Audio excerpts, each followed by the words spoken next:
YouTube channel unique academic institute में मैं राहुल चौधरी आज आपके लिए लेकर के आया हूँ आखिरी बार क्लास 8 की पोइट्री। हनी ड्यू से आपकी ये पोइट्री है। इससे पहले हमने सारी पोइट्रीज़ को हिंदी एक्सप्लेनेशन किया है, आपके साथ हिंदी अनुवाद किया है और उसका भावार्थ भी बताया है। आशा करता हूँ कि आपको वो भावार्थ पसंद आए होंगे। और आज फिर हम एक रोचक तरीके से एक बहुत ही खूबसूरत कविता का भावार्थ करने जा रहे हैं जिसको थॉमस हार्डी के द्वारा लिखा गया है, when I set out for Lyonnesse. तो ये एक बहुत ही खूबसूरत कविता है, ऐसा मैं कह सकता हूँ, क्योंकि ये एक यात्रा वृतांत है और इसमें कवि अपनी एक यात्रा से प्रभावित होकर इस कविता को लिखते हैं। तो वैसे तो कहानियों में माना जाता है यात्रा वृतांत, लेकिन ये एक यात्रा वृतांत है और एक रहस्यमयी कहानी है जिसमें एक ऐसा है कि एक अनुभवहीन जो शिल्पकार है, जो ट्रेनी है, जो शिल्पकार है, वो ब्रिटिश कवि तथा उपन्यासकार जो है थॉमस हार्डी, उसके बारे में कि वो एक बार पल्ली क्षेत्र में चर्च की पुनर्स्थापना के कार्य का निरीक्षण करने के लिए, जो चर्च को स्थापित किया गया था उसको देखने के लिए गए। और वहाँ से वापस आने के बाद उनके बारे में दो चीज़ों को लोगों ने ध्यान से देखा। एक तो चीज़ थी कि उनकी आंखों में एक बहुत ही अजीब प्रकार की चमक थी, और वो चमक क्या थी ये इस कविता का रहस्य है।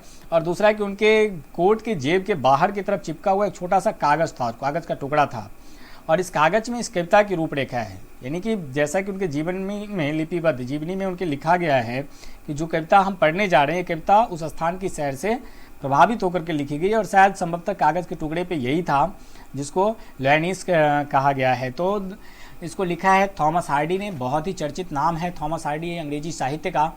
और थॉमस हार्डी का जो जन्म हुआ था वो 2 जून 1840 को, यानी 2 जून 1840 को हुआ था यूनाइटेड किंगडम में, यूके में, और इनकी मृत्यु 11 जनवरी 1928 को हुई थी। तो लगभग 88 वर्ष की अवस्था में इन्होंने इस दुनिया को अलविदा कहा था। और ये खूबसूरत सी कविता when I set out for Lyonnesse, ये लेकर के आज हमारे बीच आए हैं। तो हम प्रयास करेंगे कि इसका हिंदी अनुवाद तो करें ही करें, और साथ ही साथ आपके लिए इसमें इसका भावार्थ जो कवि कहना चाहते हैं, उनके मन के जो भाव है उसको भी आप तक रखने का प्रयास हम करेंगे। अगले कुछ मिनटों में आप हमारे साथ बने रहिए। और अगर आपने लाइक करना नहीं उचित समझा है अब तक, तो इसको लाइक कर दीजिए ताकि आपके लिए और भी बहुत सारे वीडियोज़ लेकर के आते रहें। हमारे पास आपके हिंदी के भी व्याकरण के वीडियोज़ हैं, और ये आपका आखिरी पोयम है इस बुक का, हनी ड्यू का। इससे पहले सारे पोयम का हमने हिंदी अनुवाद और भावार्थ किया है। तो अगर आपको देखना है तो डिस्क्रिप्शन में आप उसके लिंक देख सकते हैं या प्लेलिस्ट में जाकर के चेक कर सकते हैं, वो आपको आसानी से मिल जाएगा। तो आइए हम देखते हैं इस खूबसूरत सी कविता को, when I set out for Lyonnesse. और थॉमस हार्डी की जो यह यात्रा वृतांत है उसको देखते हैं क्या लिखते हैं कवि। तो कवि लिखते हैं, when I set out for Lyonnesse 100 miles away, the rime was on the spray and starlight lit my Lyonnesse lonesomeness. When I set out for Lyonnesse 100 miles away, ये पहला स्टेंजा है कवि के द्वारा लिखा गया है। कहते हैं कि when I set out for Lyonnesse 100 miles away, जब मैं 300 मील की दूरी पर स्थित लोयनिस की यात्रा शुरू की, यानी कि जब मैंने यात्रा शुरुआत की लोयनिस के लिए 300 मील की दूरी, यानी 300 मील की दूरी पर वो स्थित था, वहाँ के लिए हमने यात्रा शुरुआत की। The rime was on the spray and starlight lit my lonesomeness. तो क्या होता है कि पाला वृक्षों की, मतलब पाला जो होता है वो जो सर्दी के मौसम में हम लोग देखते हैं कि कोहरा जो गिरा होता है तो वो पत्तों पर उसका उजला उजला दिखाई देता है। तो कहते हैं कि पाला वृक्ष की पत्तियों तथा टहनियों पर गिरा हुआ था। और क्या है कि वो जो तारों की रोशनी में दिखाई दे रहा था। कहाँ दिखाई दे रहा था? तारों की रोशनी में मेरा एकांतता दिखाई। वो जो अकेलापन था, स्टाइल जो कवि का अकेलापन था, वो तारों की रोशनी में, और वो पेड़ पत्तों पर वो उजली उजली चमक कवि को दिखाई दी। कवि ने लोयनिस के लिए जब यात्रा शुरुआत की तो 300 मील दूरी इस पर स्थित था वो लोयनिस, और उस रास्ते में उन्होंने देखा कि पेड़ पर बहुत सारे पत्ते के ऊपर, टहनियों के ऊपर जो है वो बर्फ़ गिरी हुई है। हम ऐसा इसको कह सकते हैं कि बर्फ़ गिरी हुई है, क्योंकि कोहरा का जो अंश था वो उजला उजला वहाँ पे कवि को वहाँ उसने देखा, और वह उससे प्रभावित होता है और वो तारों की रोशनी में और भी चमकदार हो जाता है, और कभी उसको देख करके संभवतः प्रभावित होता है। ऐसा कवि कहना चाहते हैं कि मैंने उसकी खूबसूरती को देखा। क्या प्रभावित करता है इंसान को? तो खूबसूरती, किसी प्रकृति की जो सुंदरता है।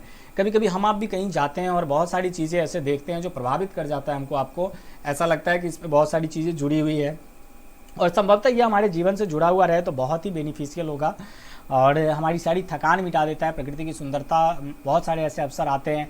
हाल ही में हमने एक वीडियो देखा था जिसमें मुंबई में आपको हिरणों का एक झुंड दिखाई दे रहा है। तो ये प्रकृति की खूबसूरती जो है ये हमको कहीं ना कहीं आकर्षित करती रहती है। तो कभी भी इस सुंदरता से आकर्षित हो रहा है। और सुंदरता क्या है कि उस चर्च की पुनर्स्थापना में कभी जा रहा है और रास्ते में वो पेड़ों पर उजले उजले जो बर्फ के कण वह देख रहा है और वो तारों की रोशनी में जो चमकता है, तो उसी की बात कभी कर रहा है कि ये 100 माइल्स अवे, अब 100 मील की दूरी पर है। पहले तो मतलब 100 माइल्स अवे, 100 मील की दूरी पर कभी इसको महसूस कर रहा है। तो आइए अब देखते हैं फिर नेक्स्ट में क्या होता है।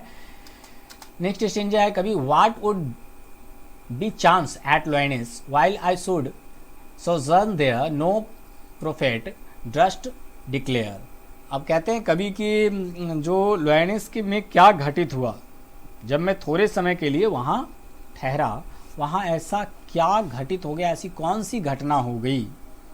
न तो किसी, आप कहते हैं not did the wisest wizard guess what would be chance at Lyonnesse while I should sojourn there, कि जब मैं वहाँ ठहरा तो पता नहीं वहाँ क्या घटित हो गया, ऐसा क्या घटित हुआ कि जिसके बारे में कोई अनुमान लगाने का साहस नहीं कर सका। न ही कोई बुद्धिमान व्यक्ति, न ही कोई विस्ट और न ही कोई जादूगर यानी कोई विजार्ड भी उसका अनुमान नहीं लगा पाया कि वहाँ आखिर ऐसा क्या घटित हुआ जब मैं वहाँ थोड़े समय के लिए ठहरा हुआ था। कभी जब वहाँ कुछ दिनों के लिए या कुछ पल के लिए जो रुकता है, उस बीच में ऐसा क्या हुआ कि कवि की विचारधारा ही बदल गई, उसकी आंखों में एक अलग प्रकार की चमक आ गई और इसका अनुमान कोई लगा ही नहीं पाया, न ही कोई जादूगर लगा पाया, न ही कोई विद्वान लगा पाया कि आखिर ऐसा क्या था वहाँ जिससे कवि इतना ज़्यादा प्रभावित हो गया कि उसकी आंखों में एक अलग प्रकार की चमक आ गई, उसके जो अंग अंग है वो फड़कने लगे और देखने से ही ऐसा लग रहा था जैसे कि कोई बहुत बड़ा खजाना किसी को मिल जाता है और जो वो प्रफुल्लित मन होता है, या फिर कोई बहुत प्यारी वस्तु जब आप प्राप्त कर लेते हैं तब जो आपके मन की जो भावना होती है, ऐसा कुछ। तो ऐसा क्या था जिसने कवि को इतना ज़्यादा प्रभावित किया वहाँ जब कवि कुछ पल के लिए ठहरा, इसका अनुमान कोई नहीं लगा पाया। तो दूसरे स्टेंजा में कवि यही कह रहे हैं कि मैंने जो देखा वहाँ रास्ते में जब मैं 100 मील की दूरी पर था, मैंने देखा कि पेड़ पर पत्ते पर जो उजले उजले कलर के बर्फ़ के कण हैं यानी कोहरे के जो अंश बिखरे पड़े हैं उसकी खूबसूरती से प्रभावित हुआ। और जब मैं कुछ पल वहाँ ठहरा तब तो एक अद्भुत ही बात हो गई जिसका अनुमान कोई लगा ही नहीं पाया, ना कोई बुद्धिमान और ना ही कोई जादूगर।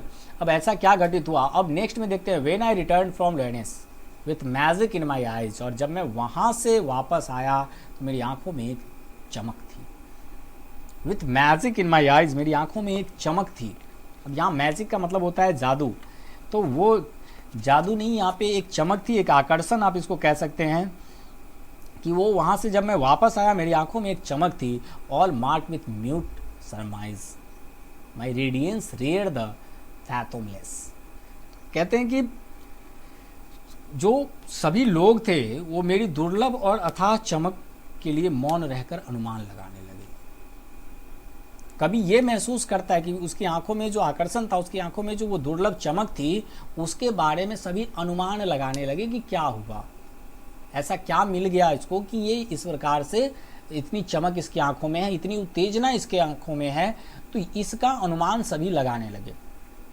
अब इसी में सब विचलित हो रहे हैं कि उसने आखिर ऐसा क्या देख लिया कि इसकी आंखों में ये जादुई चमक, ये आकर्षण, कमाल का आकर्षण। ऐसा लगता है कि एक नया तेज इसके अंदर बढ़ गया है।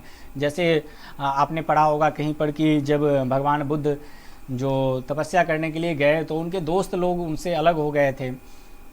करुणाकर जब उनका नाम पड़ा तो उस समय उनके दोस्त लोग उनसे अलग हो गए थे। फिर जब उनको ज्ञान की प्राप्ति हुई, वापस आए तो उनके दोस्त भी स्तब्ध रह गए क्योंकि उनकी आंखों में एक अजीब प्रकार की चमक थी और उनके दोस्तों ने भी उनको ही अपना गुरु मान लिया। तो ये जो चमक होती है, जो आकर्षण होता है, ये आदमी को कुछ प्राप्त होने के बाद मिलता है। अब यहाँ कवि को ऐसा क्या प्राप्त हो गया जिसकी चमक को महसूस सबने किया, जो भी लोग थे सभी ने उस चमक को महसूस किया कि इसकी आंखों में ये खूबसूरत चमक कहाँ से आई, ये आकर्षण कहाँ से आया। लेकिन वो सभी मौन थे, कोई उस पर प्रश्न चिन्ह नहीं लगा पाया, कोई पूछने की हिम्मत नहीं जुटा पाया, मौन अनुमान लगाने लगे। मौन अनुमान होता है कि कभी कभी आप किसी को रोते देखते हैं तो क्या सोचते हैं, हो सकता है कि आज मम्मी से पीट कर आया होगा। या आप किसी को कभी कभी बहुत खुश देखते हैं अपने दोस्त को तो सोचते हैं कि लगता है कि इसके नए ड्रेस आए होंगे, साइकिल आया होगा या ऐसा कुछ कि इसको मिला होगा इसलिए ये इतना खुश है। तो वो क्या होता है कि कभी कभी हम पूछते नहीं हैं अपने दोस्त से, को रोते हुए देखते हैं तो पूछते नहीं, मन ही मन हम खुश हो लेते हैं कि चलो आज लगता है इसकी लगी है। तो यही उसको कहते हैं कि मौन रहकर अनुमान लगाना। तो कवि की आंखों के चमक को देख करके भी सभी मौन रह करके अनुमान लगाते हैं। तो कुल मिलाकर के ये एक रहस्य ही है जिसको कवि ने यहाँ पे रहस्य ही रहने दिया है। कवि ने इसको बदलने का कोई प्रयास नहीं किया। उसने कहा कि मैं जब गया तो मैंने ये देखा, उसके बाद मैंने अपने अंदर एक स्फूर्ति का अनुभव किया, और जब मैं वापस आया तो उस चमक के साथ, उस स्फूर्ति के साथ वापस आया जिसका अनुमान कोई नहीं लगा पाया, ना कोई विद्वान लगा पाया, ना कोई जादूगर लगा पाया। और अंतोगत्वा कहते हैं कि जो लोग थे जिन्होंने उस चमक को देखा, उन्होंने मौन रहकर ही उसका अनुमान लगाया, बाकी हमसे किसी ने कुछ पूछा नहीं। When I return from Lyonnesse with magic in my eyes, मैं उस जादुई चमक के साथ, मैं उस आकर्षण के आंखों में लेकर के जब मैं वापस आया तो कुछ ऐसा घटित हुआ। और यह थी आपके हनी ड्यू बुक की आखिरी पोइट्री। इसके साथ ही हनी ड्यू का हमारा पोइट्री सेक्शन कंप्लीट होता है। और अब हम प्रवेश करेंगे प्रोज सेक्शन में। बहुत सारे ग्रामर सेक्शन है, हिंदी व्याकरण के सेक्शन है। आशा करता हूं कि आपको हमारा वीडियो ज़रूर पसंद आया होगा। आपकी प्रतिक्रिया का मैं इंतज़ार करूंगा। आपकी प्रतिक्रिया के बाद आपको हिंदी के वीडियोज़ और हिंदी व्याकरण के, इंग्लिश ग्रामर के और आपके प्रोज सेक्शन का वीडियो मैं आपके लिए उपलब्ध कराता रहूँगा। और हम मिलेंगे फिर एक नए वीडियो में। तब तक के लिए गुड बाय।